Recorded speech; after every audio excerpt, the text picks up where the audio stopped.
Olá! Com grande alegria, nós começamos mais uma live. Hoje é segunda-feira, dia 19 de setembro. Estamos no Setembro Amarelo e eu quero já você que está nos acompanhando, que você me dê um ok. Como que está o som, como é que está a imagem, as pessoas estão começando entrando. Vai ter uma setinha e aí, por favor, encaminhe para os seus contatos, tá? Para que muita gente chegue até nós, porque o conteúdo é importante. Daqui a pouco a nossa convidada, né, a psicanalista Giancarla, lá de João Pessoa, vai nos dar a honra de compartilhar os seus conhecimentos, a sua vivência de um tema tão difícil, que é isso que a gente está propondo a falar com você, dessa dor, dessa angústia, da questão do suicídio, da ideação suicida, né? Então eu quero ouvir você como mãe, como casal, como jovem, e para falarmos, né, um pouco mais dessa psique humana e todos os seus meandros e toda a delícia e toda a dor e toda a dificuldade que é viver, né, num ambiente biopsicossocial nem sempre tão fácil, né, muitas vezes muito complexo. A Giancarla já está entrando, então vão entrando todos os convidados e daqui a pouco, né, ela já estará aqui conosco, né? Então, só mais um segundo para que a gente comece a falar com todos vocês. Nos comentários podem deixar suas perguntas, nós faremos um bate-papo aqui entre amigos e a proposta é essa, desmistificar. A gente vê que cada vez mais está sendo desmistificado essa questão tão importante do suicídio. Giancarla, eu já te dei um ok e vamos aguardar, né? Ótimo, excelente, excelente, Olá, que delícia, olá, muito boa obrigada, noite. viu? Boa noite, muito obrigada por você estar aqui, é uma honra a gente estar juntas. Falei que você é psicanalista, mas gostaria que você se apresentasse mais, falasse um pouco da sua formação e dessa área, né, tão honrosa, que é falar sobre essa dor humana. Sim, é verdade. Olá, boa noite a todos, sejam bem-vindos. Eu me chamo Giancarla, eu sou psicanalista. Eu atuo junto a mulheres que cometeram, né, atentaram contra a própria vida, tentaram suicídio. São mulheres que perderam o sentido da vida, né, que possuem ideação suicida, que já se automutilaram, né, que possuem um desejo de morrer. Eu gostaria que nesse introito, Giancarla, você falasse um pouquinho de onde que foi a sua busca dessa área, desse segmento tão importante, mas ainda tão envolto em tanto preconceito, né? Tanta dificuldade ainda da gente falar mais claramente desse lugar onde tanta gente passa por essa dor, mas muitas vezes difícil de encontrar alguém tão especializado como você. Como é que foi esse seu caminho para chegar nessa especialidade com esse nicho tão específico? Lela, verdadeiramente foi passando pelo Vale da Sombra da Morte. É. Há 4 anos eu vivi um processo de destruição muito grande na minha vida, e foi a partir deste processo que eu busquei ajuda psicológica e ajuda espiritual.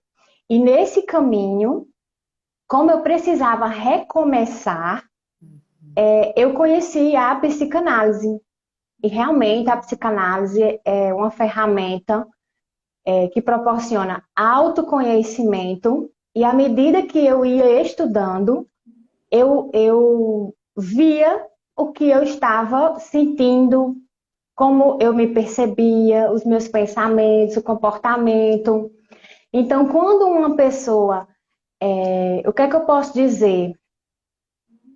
Que neste processo de destruição, eu perdi aquilo que dava sentido à minha vida.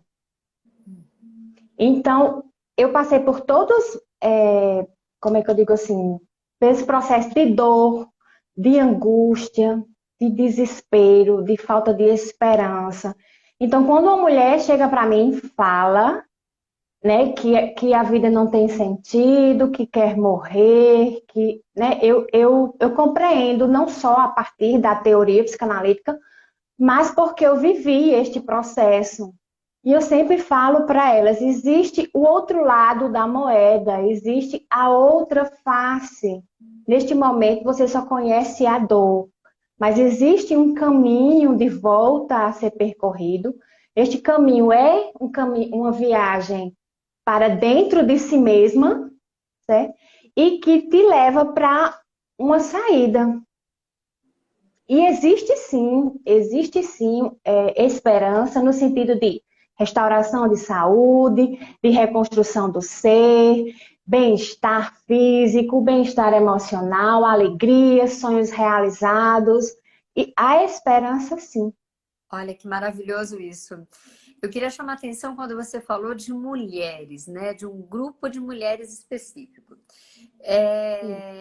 Um pouco antes da gente entrar, eu abri uma caixinha de perguntas e uma pessoa chegou, né? Claro que a gente nunca vai identificar se a pessoa não falar, se identifica. Então, assim, uma pessoa que segue aqui no Instagram falou, nossa, que também é importante, vou assistir, porque diz que uma amiga pessoal dela tirou a vida, né? Cometeu suicídio por conta de uma traição. Olha que dor essa, né? Dessas mulheres que te procuram, tem uma causa maior, se fala muito na palavra gatilho, a gente não usa tanto essa palavra, né, na análise, mas enfim, uma palavra bastante conhecida. Tem uma prevalência do que levam predominantemente as mulheres nesse estado dessa angústia profunda? Olha, vamos falar sobre o ponto de vista psíquico, certo? A incidência maior, 90% dos casos das pessoas que cometeram suicídio, ou seja, conseguiram efetivar o ato, sofriam de depressão. Né? Existem 3 psicopatologias que são predominantes dentro da estatística das pessoas que efetuaram o suicídio. Em primeiro lugar, depressão, depois transtorno bipolar e depois transtorno borderline. Certo? Que importante as pessoas, a live vai ficar gravada, que as pessoas entendam e escutam isso, que existe um transtorno de personalidade associado a essa dor. Sim. O que é que acontece? Geralmente, quando se perde o sentido da vida, isso é uma questão de cunho existencial e não biológico. A depressão, ela não se instala da noite para o dia. O desespero também não se instala da noite para o dia. A pessoa vem num processo, né? Vem num processo desde a mais remota infância.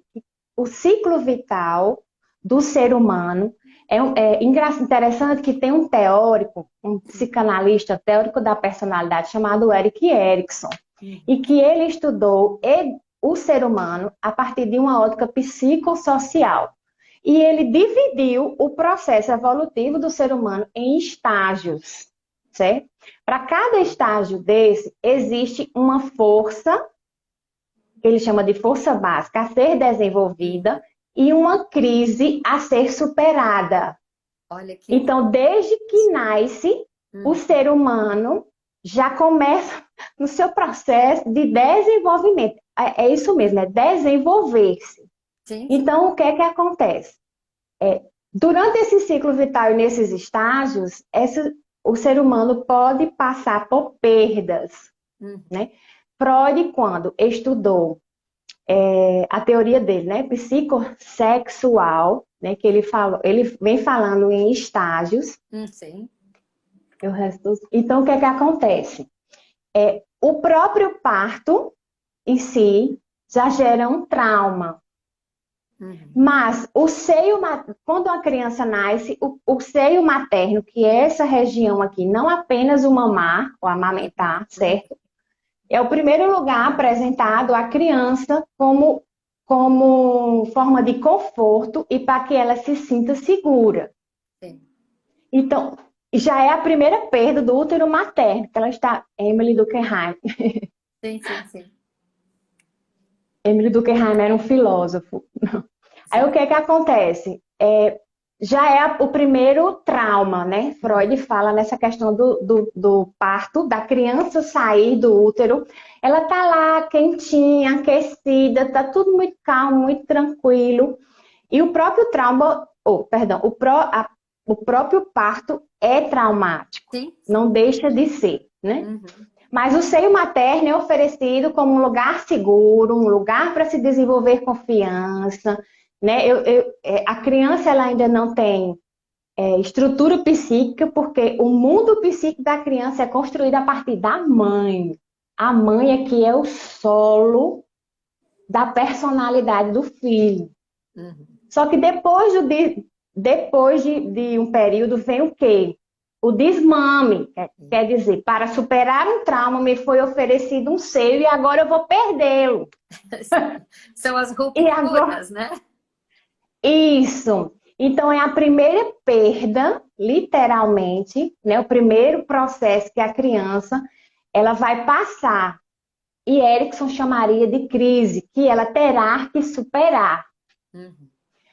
A criança continua crescendo, se desenvolvendo, um pouco mais à frente chega em outro processo chamado o complexo de Édipo. Uhum. Esse processo, eu acredito, ser o mais violento de todo o processo infantil, de Uhum. desenvolvimento infantil. Uhum. Por quê? Porque a criança vem crescendo e acreditando que ela, o pai e a mãe, são uma pessoa só. Uhum. Ela não possui estrutura psíquica, apenas mecanismos de defesa para proteger, né, o equilíbrio Sim. psíquico dela. É um ser humano em construção. Uhum. Então, existe a primeira ruptura. Primeiro, existe a ruptura da mãe Uhum. e depois a ruptura do pai. Uhum. Então, eu acredito particularmente que este processo do Édipo seja a ruptura mais violenta que a criança venha apresentar. E talvez a possível causa para muitos problemas da fase adulta.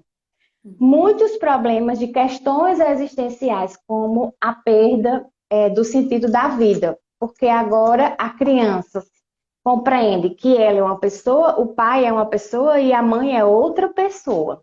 Uhum. E tão importante essa fase de ruptura para esse adulto se constituir ele como uma unidade, né? E tão Isso. difícil, né? Então, que importante que você trouxe, porque as pessoas têm uma dificuldade, inclusive, para entender o Édipo, né? Um grande julgamento com Freud, né? Quando você fala dessas fases, Sim, né? Todas, sim. desde da fase oral até vamos colocar, a fase adulta aí da vida.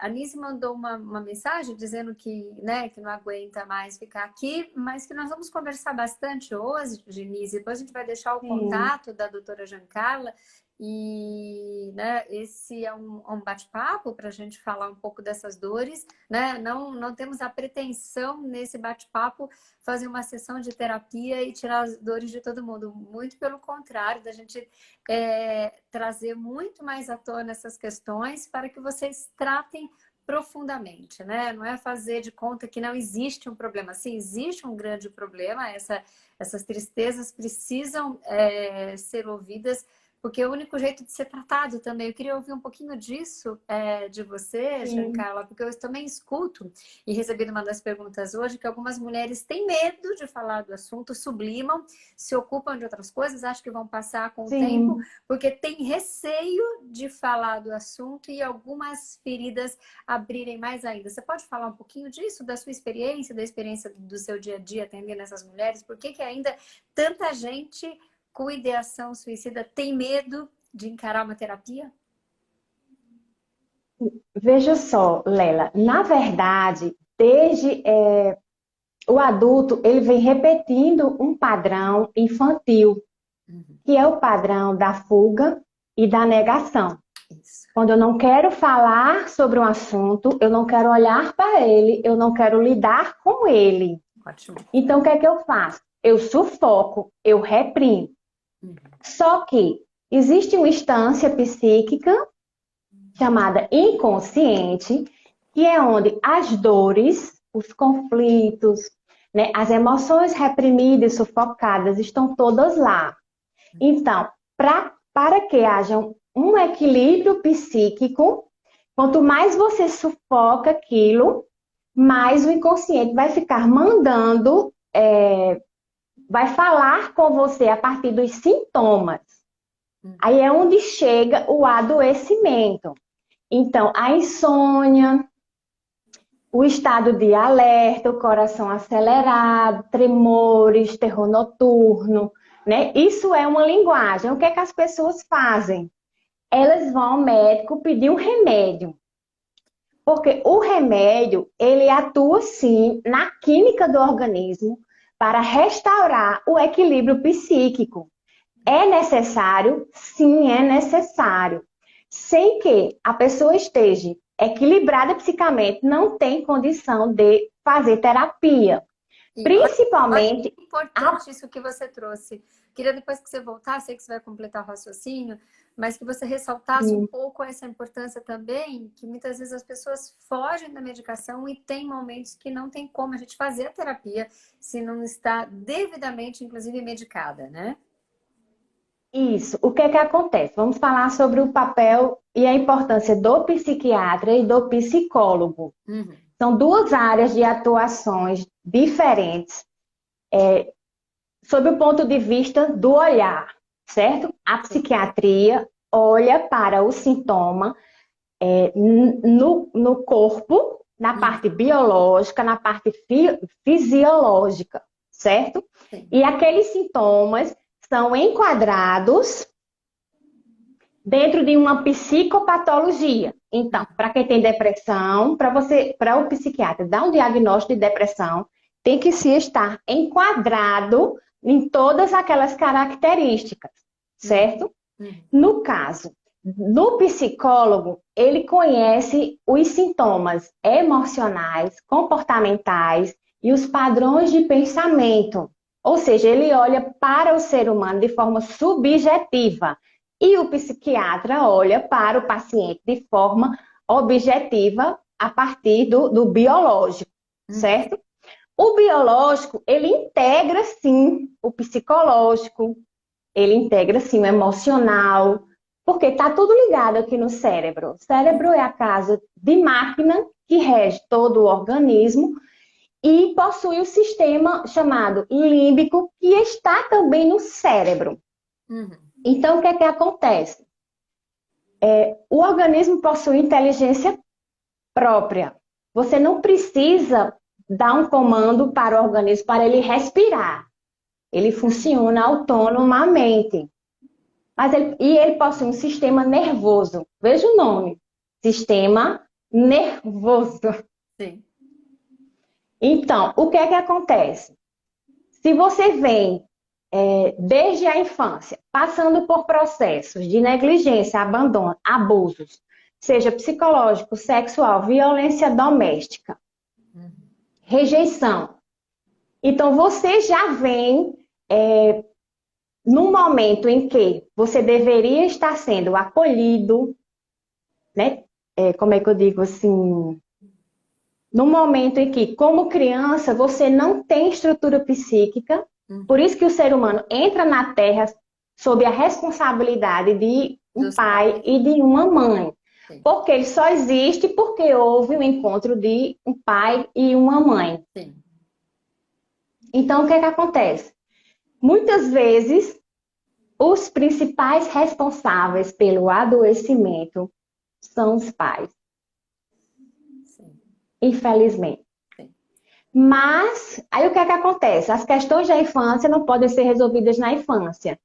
Não é culpa sua quando criança passar pelo que você está passando. Nem os seus pais, nem os nossos pais ou os pais têm conhecimento, à exceção daqueles que são psicólogos, e psicanalistas, de conhecer como funciona o processo de desenvolvimento biopsíquico social de um ser humano. Uhum. Eles vão dar aquilo que eles têm, Sim. não é verdade? E o que é E possível existe dentro de cada família e relacionamento, né? isso, Porque você trouxe isso. uma coisa muito importante, que tem muitos pais, às vezes, nos assistindo, que às vezes os pais sentem uma culpa danada e falam, poxa, como eu não consegui salvar o meu filho ou a minha filha, né? Sim, Então, lembrando, claro, que todos os pais gostariam de salvar os seus filhos, mas nem sempre esses pais dão conta, né? sim, sim. Mas existe uma outra face, Leila, que é a percepção da criança. Uhum, Nem ela mesma sabe como ela percebeu e nem os pais sabem. uhum, Então, as questões da infância só poderão ser resolvidas na fase adulta, porque mesmo você não tendo culpa pelo que viveu ou pelo que aconteceu com você, na fase adulta, você agora pode se responsabilizar pelo que você vai fazer com o que fizeram com você. excelente. Você vai deixar esta situação lhe destruir ou você vai pegar o caminho inverso. Sim, muito bom. Então, pelo que eu vivo Uhum, da prática clínica, a maior, eu não posso falar em 100%, uhum, mas a maior parte das pessoas que atentaram contra a própria vida possuem pensamentos e comportamentos comuns, como a vida sem sentido, a ideação suicida, o desejo de morrer, a automutilação. A automutilação não é comum a todas, sim. não é comum a todas, Ela, mas ela, ela ela é mais aparece, comum, ela é mais comum entre os jovens, a mutilação, do que nas mulheres adultas ou nos adultos constituídos? sim, sim, entre os adolescentes e na casa dos 20 anos. Perfeito.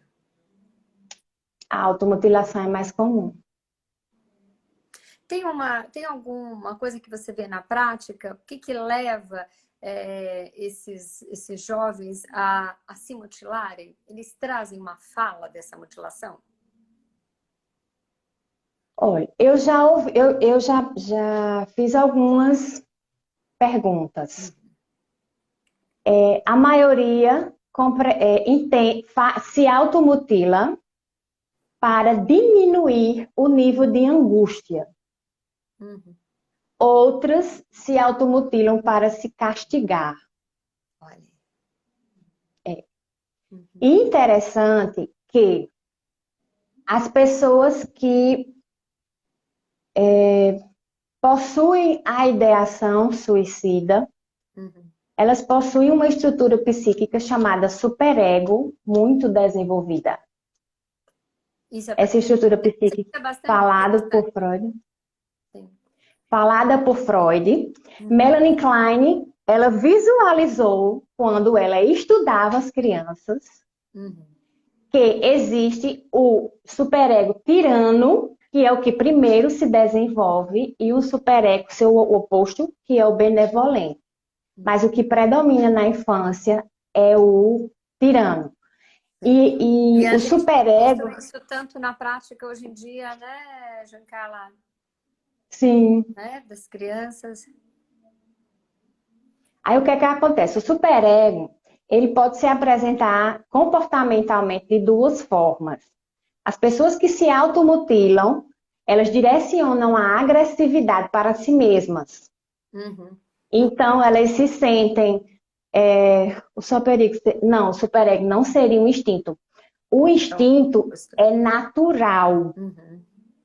O Uhum. instinto é como se, por exemplo, o próprio um animal, Uhum.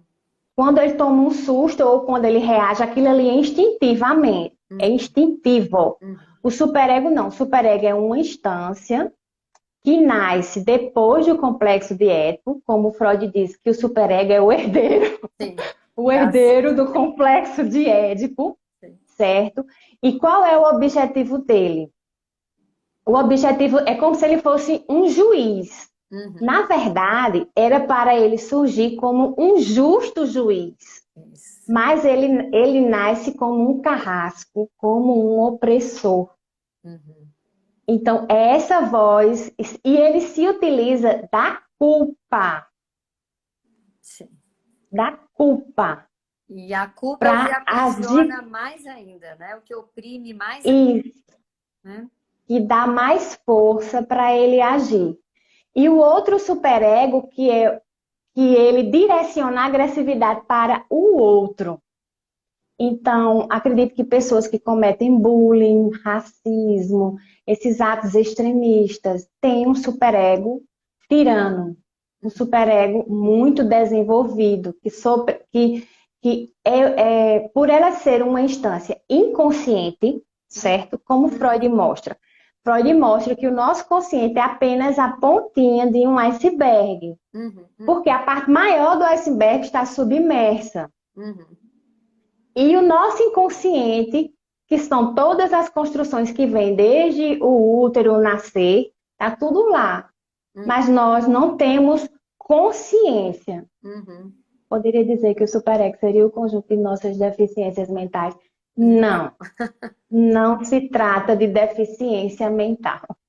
O superego é uma estrutura da personalidade do ser humano, que, como ele nasce na infância, a criança não tem consciência dele, que ele está sendo construído, né? Uhum. Essas pessoas que, a partir desses processos de perda, dos estágios que Freud vai falando, não supera o que é que acontece. Ela vai passar a vida presa num padrão mental infantil. Qual é o padrão mental infantil? Ela vai tentar reaver o que ela perdeu Uhum. no Édipo. O que foi que ela perdeu no Édipo? Ela, o pai e a mãe, que era uma pessoa só.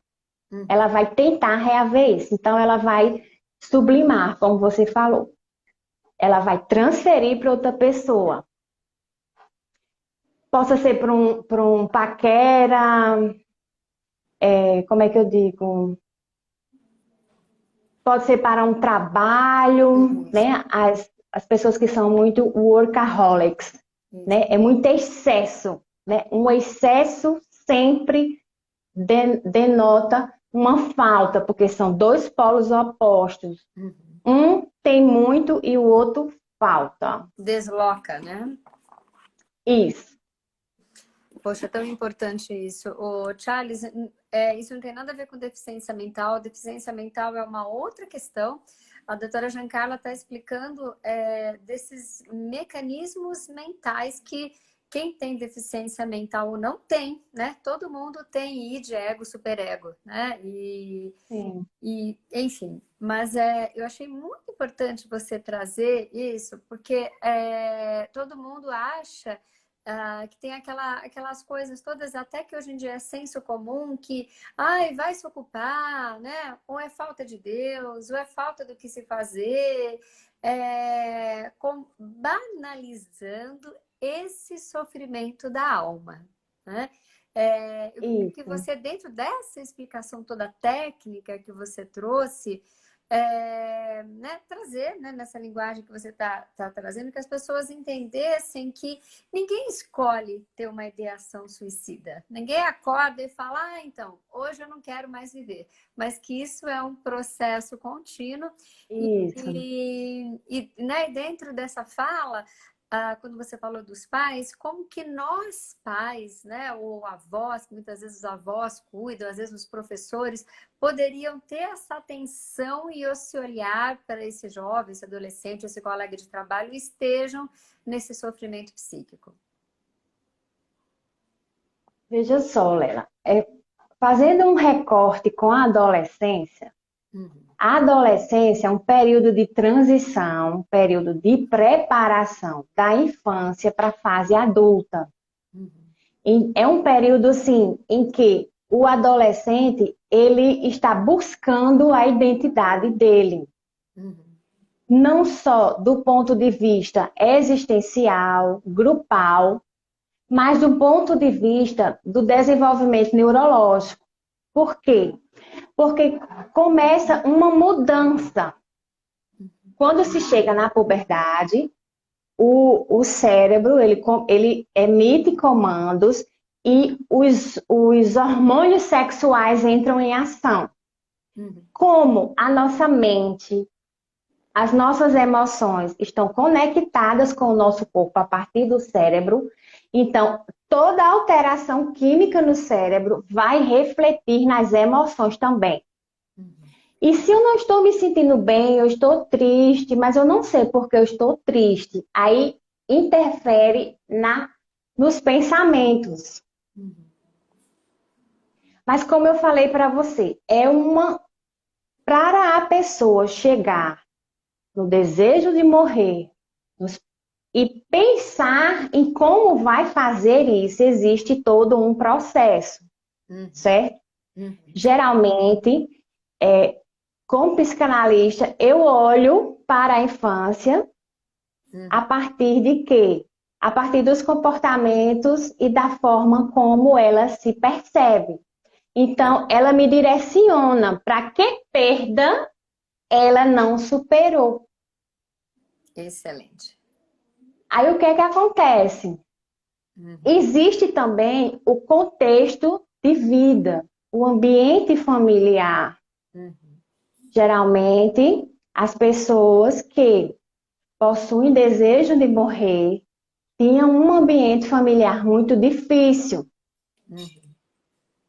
Pais alcoólatras, drogados, sofreram algum tipo de abuso sexual, filhas de mães narcisistas, traumas, situações que geraram traumas na infância. A criança, como eu falei, não tem estrutura psíquica para resolver isso. Então, isso é internalizado como uma dor. Então, essa dor, aí o que é que acontece? Ela vem sufocando esta dor. Eu vou sufocando porque eu não consigo lidar com ela. E ela vai caminhando. Como a fase da adolescência apresenta alguns sintomas como isolamento, mudança de humor, a discordância com a visão dos pais, crise religiosa, comportamentos de revolta e de agressão. Esses comportamentos são tidos pela psicologia do desenvolvimento, na pessoa do teórico Maurício Knobel, como a síndrome da adolescência normal. São comportamentos considerados normais, porque eles são transitórios, eles não vão ficar. Quando esses comportamentos se tornam uma preocupação,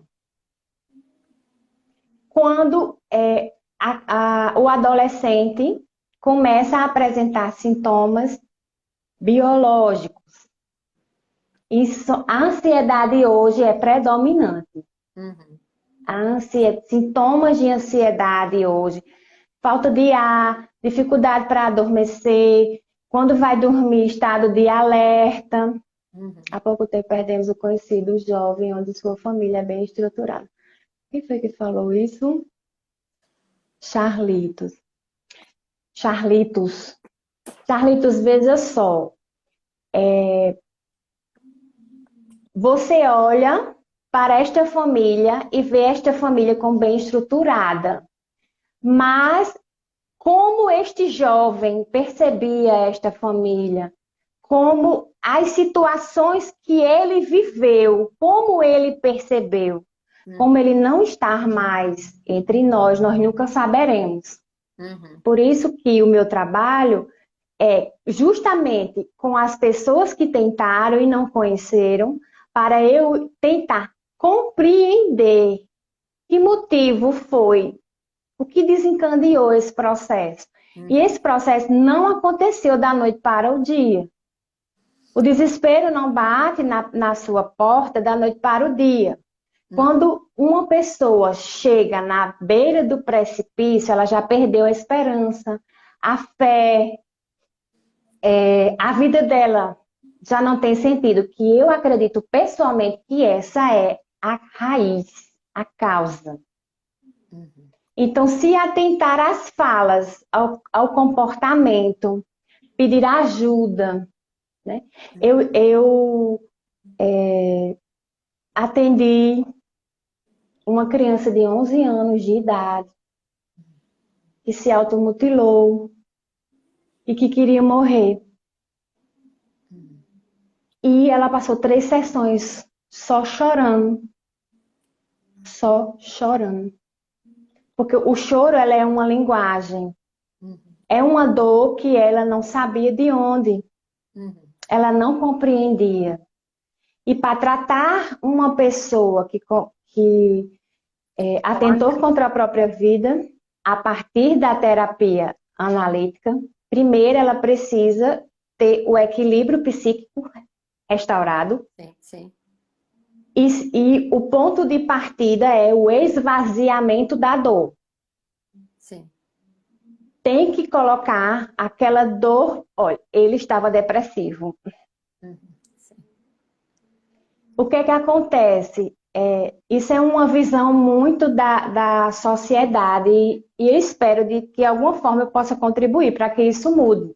Sim. Porque as pessoas têm uma visão de que uma depressão, uma síndrome do pânico, um transtorno de ansiedade pode ser curado com remédio. Se a causa for existencial, remédio não cura. Uhum. Se for biológica, fisiológica, sim. Mas se for existencial, de cunho existencial, as dores da alma, as dores do ser, as dores de quem eu sou, eu não gosto de quem eu sou, porque o adolescente ele vive nesse conflito. Sim. Ele está aqui no meio, ai, mas meus pais querem que eu seja isso. Não, mas a sociedade quer que eu seja isso. E eu, como é que eu fico nisso tudo? E às vezes o No meio de adolescente um... nem sabe o que ele quer, ou não tem coragem de Não, expressar, né? Ou está experimentando, ou achava que era aquilo e não é mais, né? Desde uma orientação sexual até uma formação. E então é bastante complexo. É importante você trazer isso, porque muita gente acha, se matou porque era deprimido. Se matou. Não, gente, isso é tão simplista, e eu acho que é importante quando você trouxe, que muita gente também generalista. generaliza demais, as pessoas confundem crise de Demais. ansiedade com crise de pânico, junto com depressão, e Sim, combinando sim. com a questão do suicídio ou da ideação. Ideação suicida é uma palavra bastante nova, né? Acho que no vocabulário comum.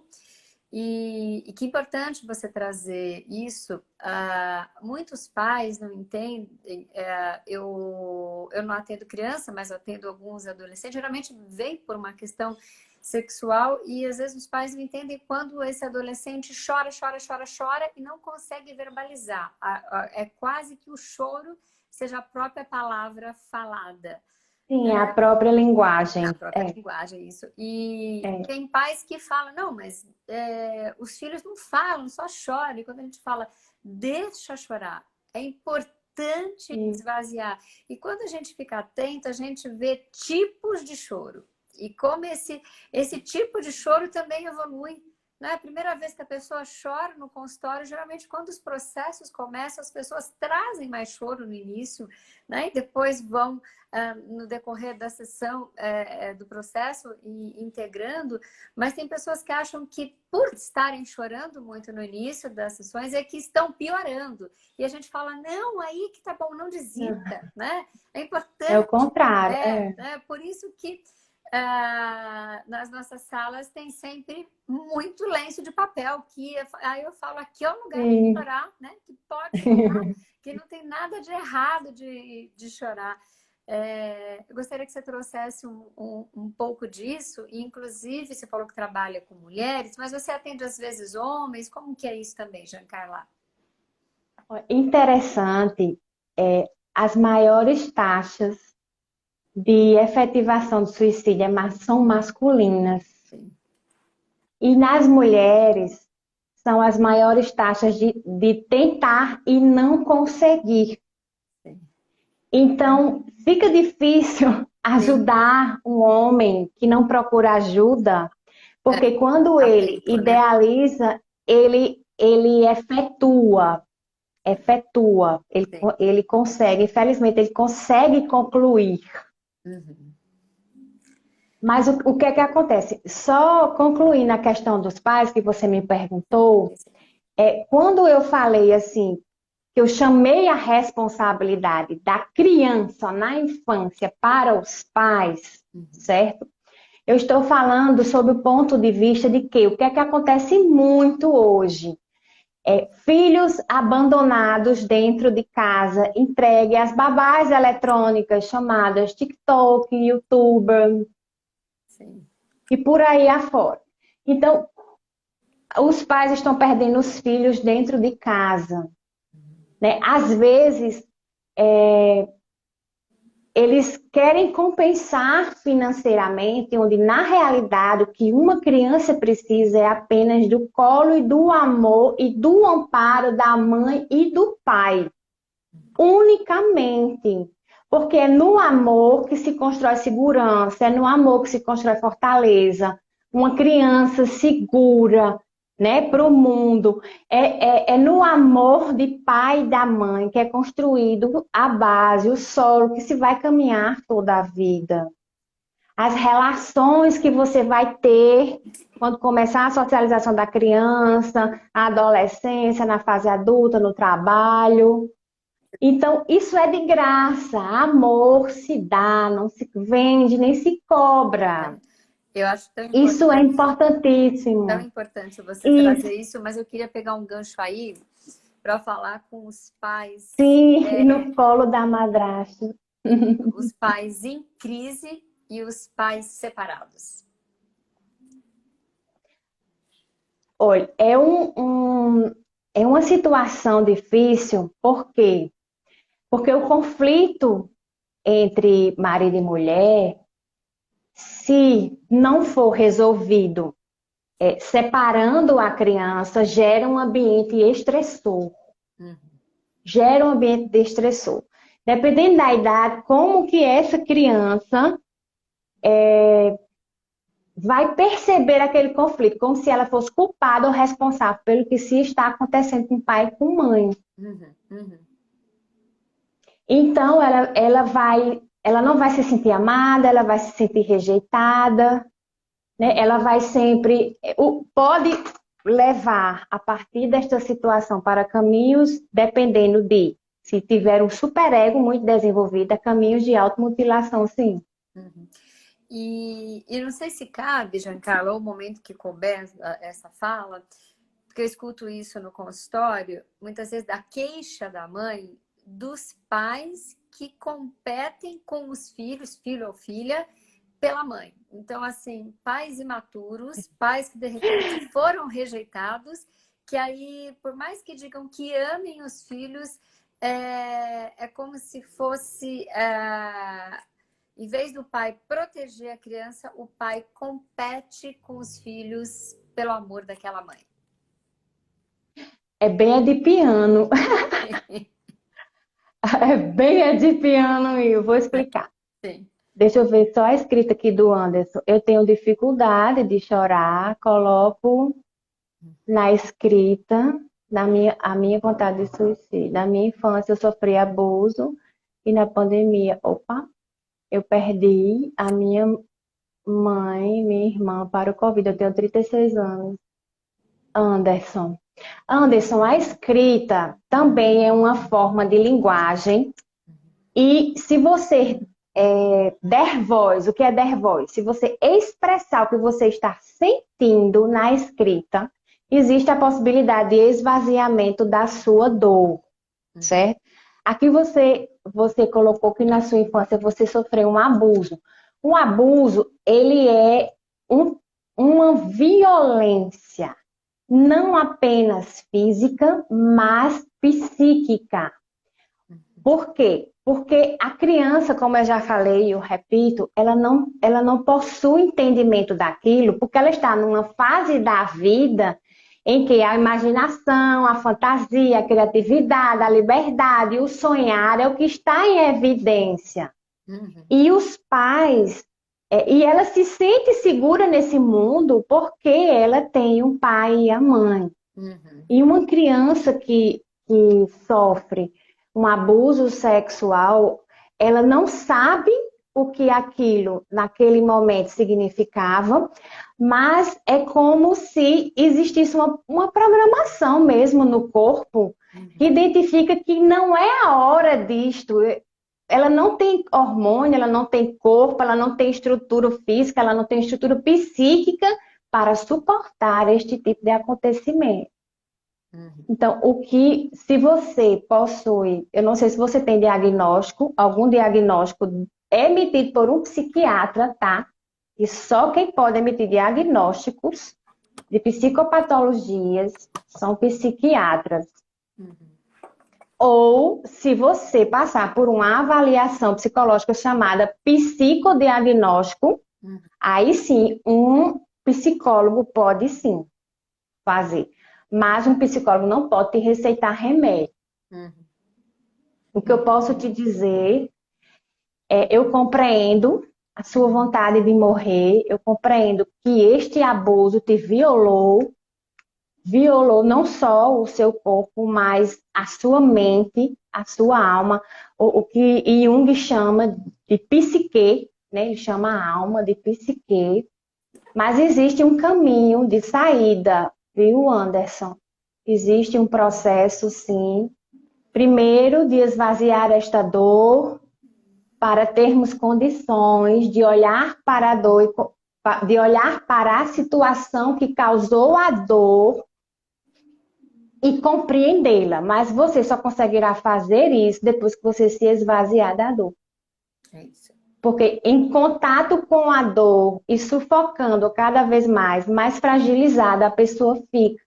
E no momento de grande angústia, aflição, o desespero chega e a morte aparece como uma ideia, uma solução. Sim. É importante isso que você trouxe, que muitas vezes as pessoas acham que quem comete o suicídio é para envergonhar os pais. Uma ideia muito antiga essa, né? Que é para Sim. penalizar quem ficou. E, na verdade, quem comete suicídio, a gente sabe, ela, por essa fala, inclusive, é uma fala que a gente acredita bastante na análise, que a pessoa, quando ela busca o suicídio é que ela não suporta mais aquela dor, é uma forma de acabar com aquela dor que está forte, é quase que deixa eu dar uma solução para mim e para todo mundo, porque ela só vê dor, né? Ela não quer penalizar ninguém, não é contra Deus, não é contra ninguém, não, ela quer um jeito de resolver o que está fazendo tanto sofrimento. Isso, ela quer matar a dor que ela está sentindo, Isso. e ela não sabe de onde vem. Uhum. Tem um psicanalista francês chamado Juan David Nazil, que ele fala que a dor é o último afeto, o último sentimento, é a última fronteira entre a sanidade e a loucura. E enquanto houver dor, existe, existe forças dentro do ser humano para sair daquela situação. Olha aí, olha que É importante, né? interessante a É, fala dele. Tem é um livro chamado A Dor de Amar, maravilhoso. desse psicanalista. Sim. Assim, a psicanálise é difícil de compreensão, porque ela é muito filosófica, né? Mas é Então, muito não é um livro rica, de né? leitura fácil. É muito Não é um rica. livro de leitura fácil. É, não, tudo da psicanálise eu falo que tem que ler e reler. Inclusive essa live, por favor, deixem salva, compartilham, escutem depois, escutem em etapas, né? Porque é importantíssimo. Eu acho que a grande questão, né, do Setembro Amarelo é a gente desmistificar todo um assunto que parece tabu. Porque eu vejo também, Giancarla, que está se falando mais, mas se fala menos do que deveria, principalmente nas escolas, né? nas empresas, as escolas subnotificam, né, as empresas ou associações. Você falou da análise, né, que é importantíssimo. Inclusive, você trouxe mais de uma vez que é importante esvaziar essa dor para começar, A dor. né, todo esse processo do tratamento. Não adianta achar que vai solucionar se não teve contato com essa dor, não foi lá na causa, né? Não é passar um paninho por cima, mas trazer, exteriorizar essa dor para essa resolução. E você trouxe também a questão não estamos falando em doutrina, mas você falou a questão da fé ou da religião. Dá para você falar um pouquinho disso? A crise religiosa, ela acontece na adolescência. Ela está muito relacionada à ideologia ou à filosofia de vida. Por quê? Porque a criança vem nos padrões de referência de pai e de mãe. Então, vou dar um exemplo. Se os pais são evangélicos, vão criar os filhos dentro daquela filosofia. Né? Se os pais são católicos, vão criar dentro da filosofia.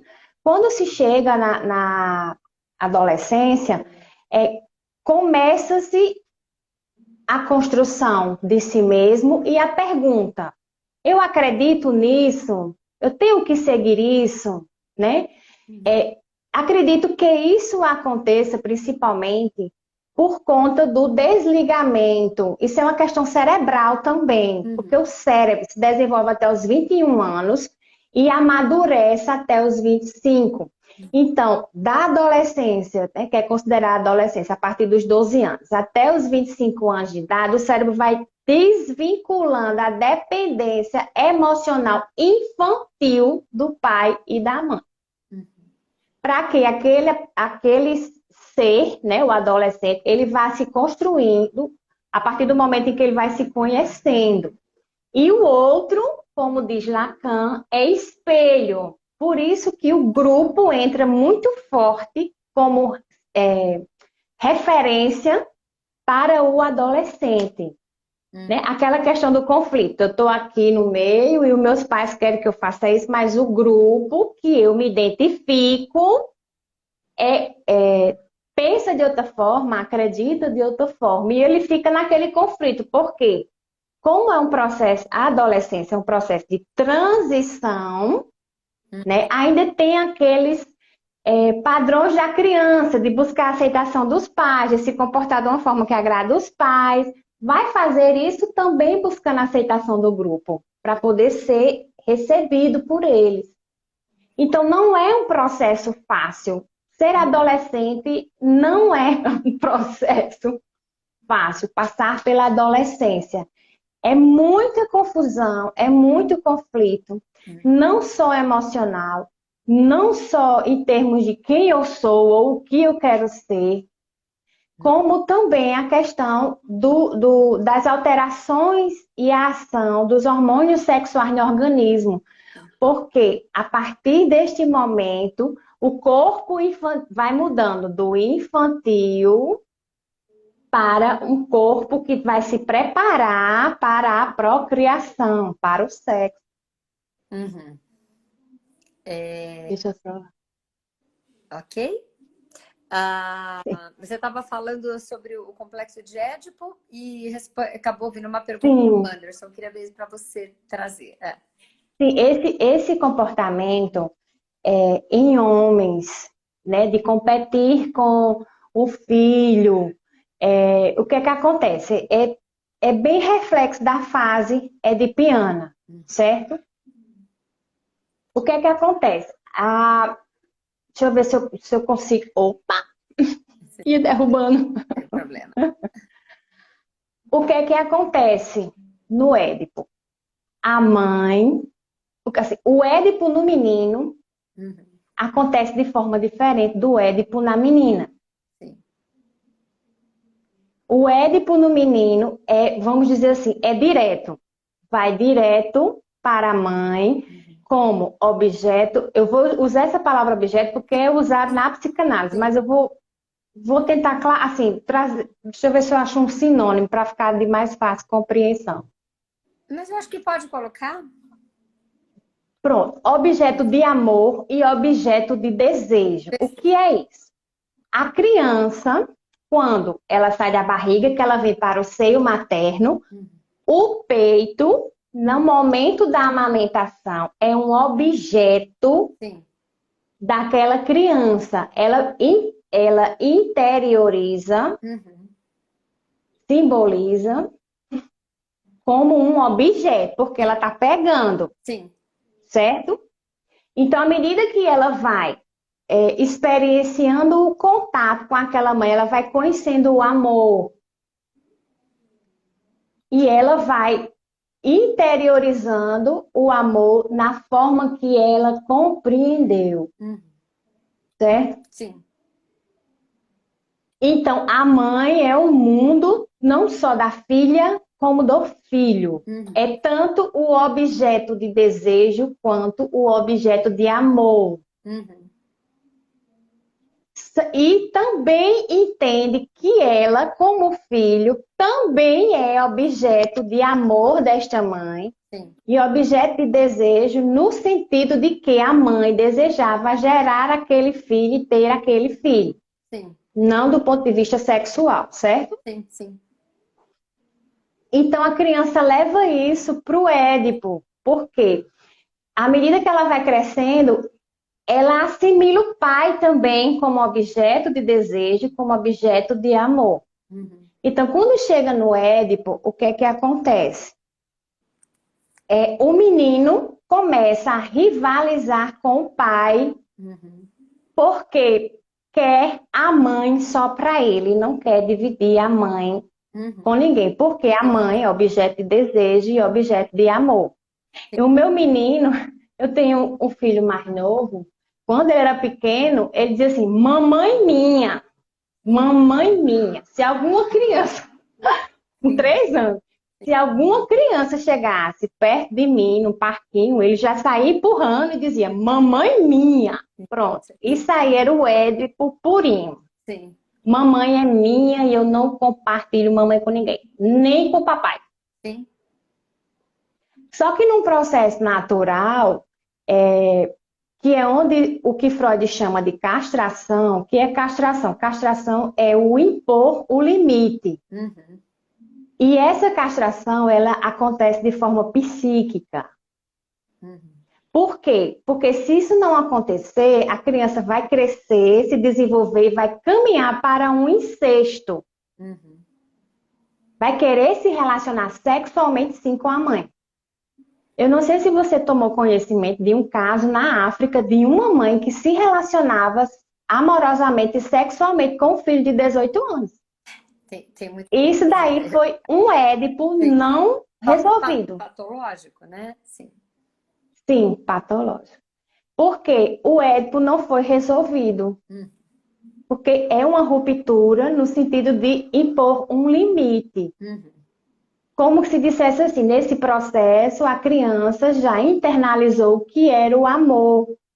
O amor do ponto de vista sexual, o amor do ponto de vista de um filho para uma mãe.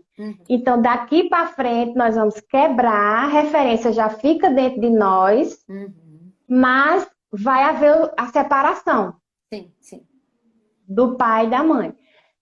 Aí, o que é que acontece? Quando o Édipo acontece, certo? Para não perder o amor do pai, o menino renuncia à mãe como objeto de desejo e se identifica com o pai e segue em frente.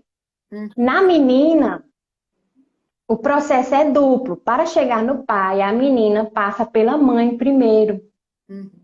A menina pode soar um pouco assim, como é que eu digo?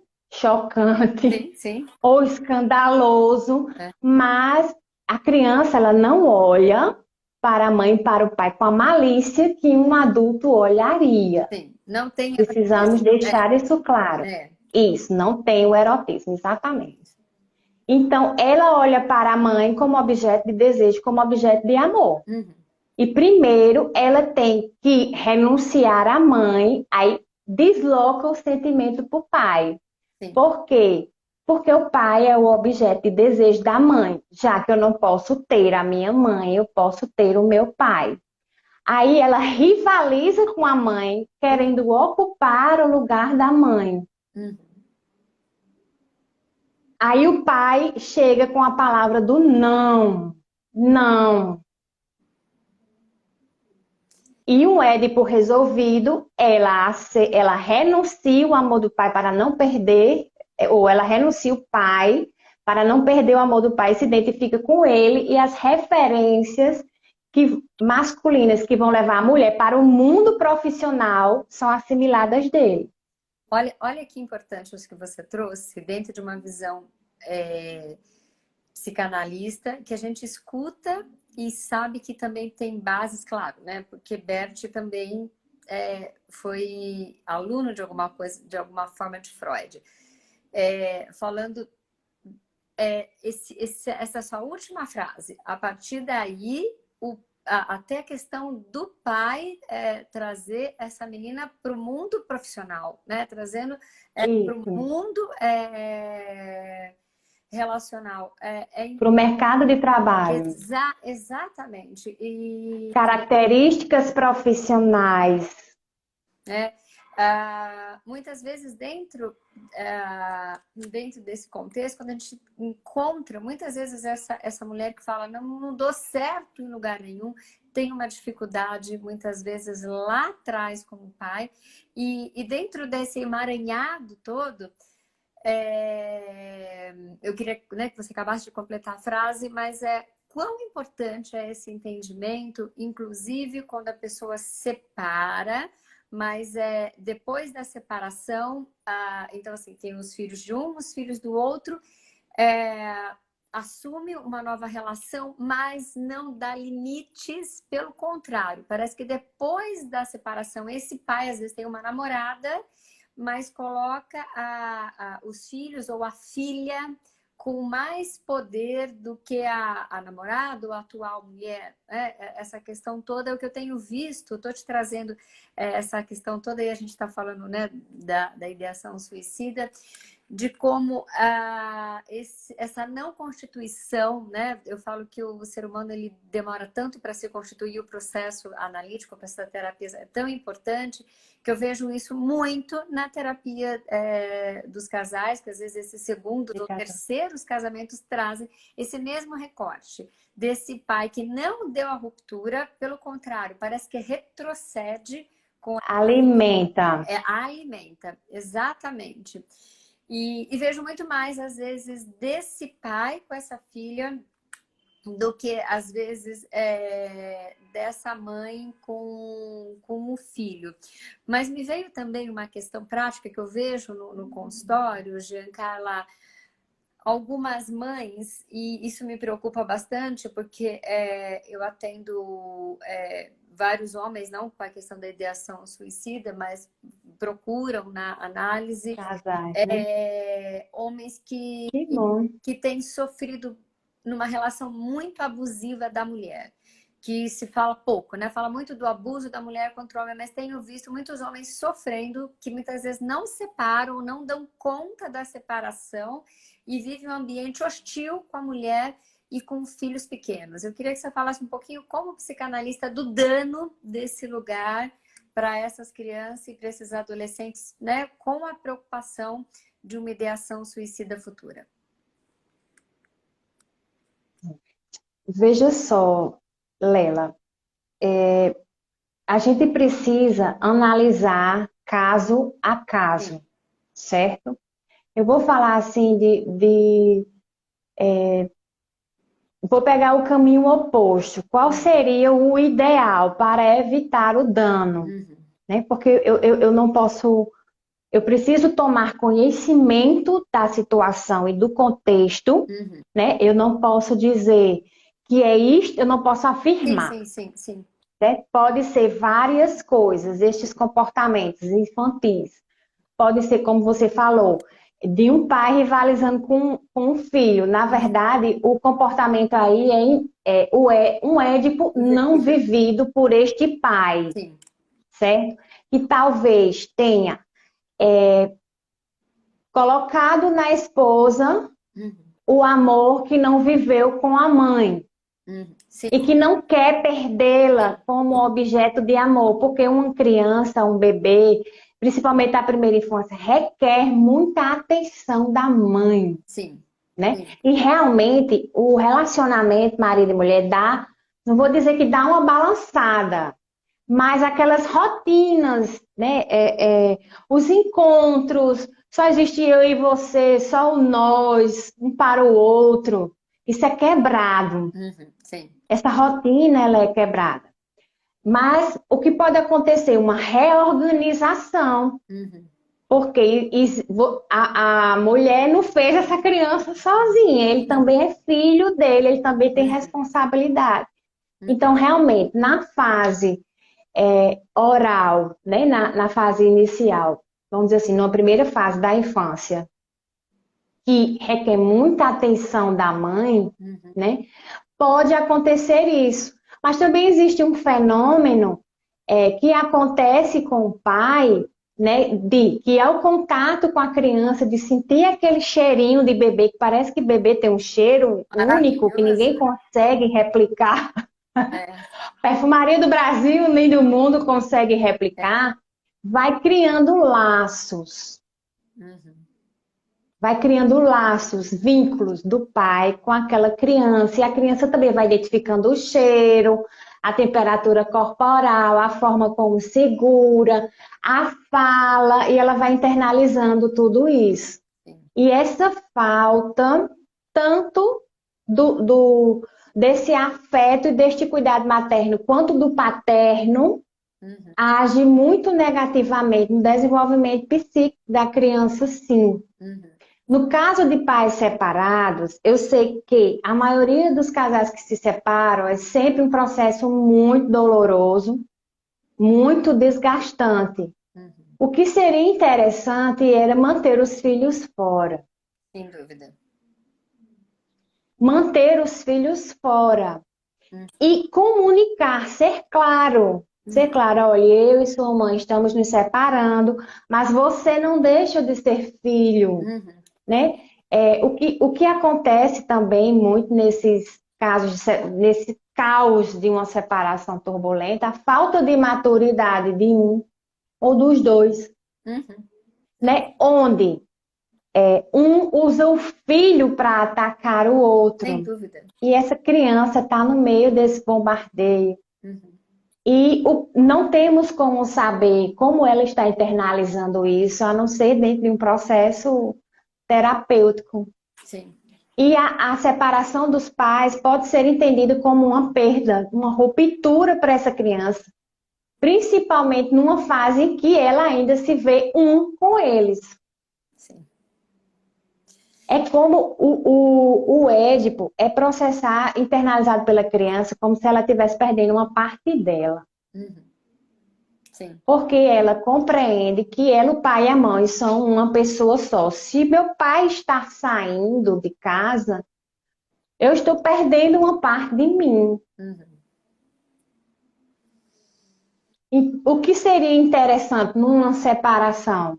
Conversar com essa criança e deixar claro o que está acontecendo, Uhum. dentro de uma linguagem que ela tenha estrutura Tá. para compreender e para assimilar de forma positiva. Perfeito. Essa criança vai precisar de muito apoio, tanto de um quanto de outro, sim, para que a confiança nela e a segurança se mantenha.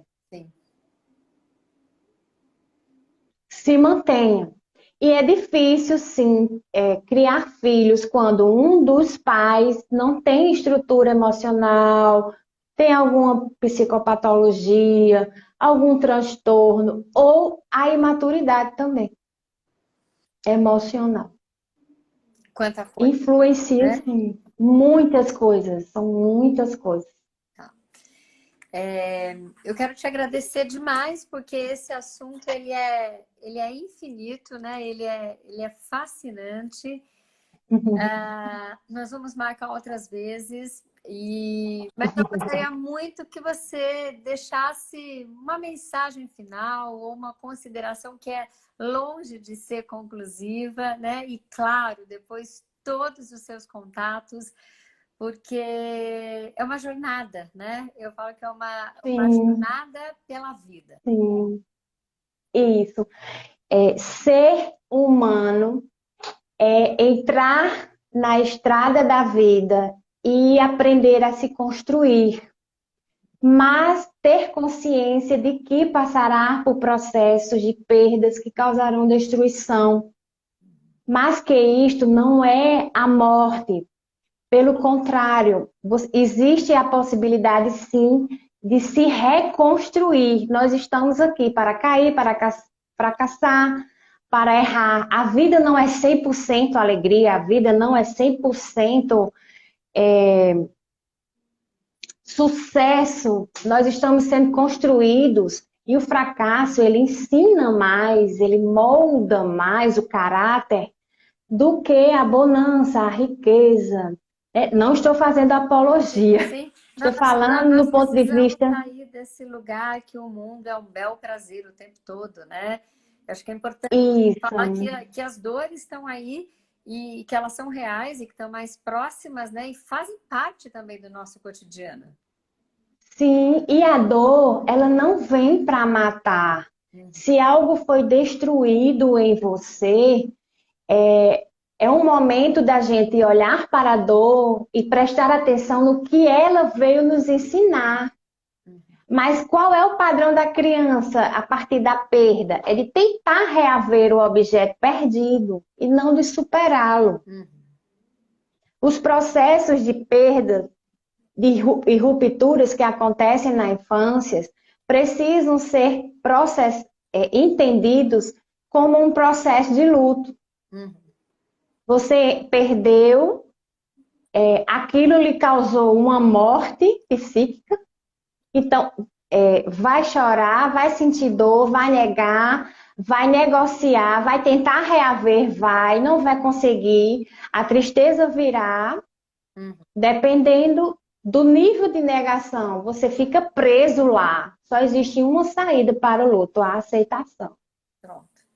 Maravilhoso. Quando aceita, aí você sai do processo de luto. O que eu saí do processo de luto? Eu superei. Sim. Então você consegue sair lá da beira do precipício, Uhum. fazer o caminho de volta e olhar para o outro lado do morro. Você estava no vale da sombra da morte, e do outro lado do morro existe um campo lindo, verde, fértil, um sol maravilhoso, calor humano, amor, paz, bem-estar. Existe sim a outra face da moeda, né? A pessoa que deseja a morte, que tem ideação suicida, é como se ela tivesse presa naquele padrão mental de que não há saída, não consigo resolver, não consigo reaver. Mas realmente, busque ajuda psicológica. Existe uma saída, sim. Existe um outro lado da moeda, uma outra versão. Existe uma forma de matar essa dor, não atentando contra a própria vida, mas se esvaziando desta dor. E a psicanálise ela é muito eficaz nesse esvaziamento da dor, na compreensão da dor, né, no entendimento do que está acontecendo psiquicamente com você. Porque vai E dentro possibilita também, porque vai dentro dos e possibilita mecanismos, né? Vai atuar isso, e nessa questão. possibilita a reconstrução, a sua reconstrução. Se eu perdi aquilo que dava valor à minha vida, você não consegue se reconstruir enquanto você não sair do luto. Uhum. Por quê? Porque o luto te impede de colocar outra pessoa ou outro objeto no lugar daquilo que foi perdido. Só consegue se reconstruir quando encerrar o luto. Aí se abre. Algo assim lindo. Você sente na sua alma algo se abrindo assim. Como se estivesse renascendo. Isso. Né? Isso. Deixa todos os seus Exatamente. contatos, Giancarla, o seu Instagram e tudo mais, né? Vai ficar gravado, vou depois te passar o link, mas, por favor, deixa todos os seus contatos, onde as pessoas poderão te encontrar. Aqui no na bio do meu Instagram, posto um link free. Sim. Lá tem vários links. Você pode falar diretamente comigo. Tem o meu WhatsApp lá, clica lá e você fala diretamente comigo. Tem o meu canal do YouTube também, onde eu subo as lives para lá. Sim. Eu tenho não sei como é que a gente chama, chama recorte psicanalítico, Sim, né? tem os textos, né? Um tema, pronto, eu trago um tema dentro da psicanálise e falo sobre isso. Inicialmente eu falei sobre o autoconhecimento, certo? Uma jornada em busca de si mesmo. E o próximo recorte psicanalítico será sobre a ansiedade. Excelente. Tenho também, todas as quartas-feiras eu subo um texto para minha coluna na plataforma chamada Engage, engage.com. Lá também tem o íconezinho, se você quiser ler. Recentemente, pronto, o tema da nossa live, Sim. subi um texto sim, quando a angústia se torna insuportável, a morte se torna um caminho. Uhum. Tem a questão da perda da esperança, né? Quando perdemos a esperança, não, vivemos sob o domínio do desespero. Então, assim, vai trazendo luz e entendimento acerca dos sentimentos das pessoas que desejam a morte. Uhum. E também traz uma esperança de que há uma saída, sim, uma solução. A psicanálise ela é bastante efetiva, isso. Excelente. Muito obrigada. Tem muito material para as pessoas lerem, relerem, Isso. assistiram. Obrigada pelo seu carinho. E obrigada para vocês que estão nos assistindo, né, esse tempo todo. Então, quem não segue a Giancarla, por favor, comece a seguir. Quem não me segue também, sigam aqui. A gente vai estar nessa jornada pela vida por vocês É verdade. e por nós também, né, Giancarlo? Porque toda vez que a gente ajuda alguém, a gente ajuda. Então, gratidão e um bom descanso para você e um bom descanso para todas. Até uma próxima. Eu que agradeço, Lela. Boa Boa noite. noite, muito obrigada. Tchau. Tchau, boa Boa noite. noite. Marlene.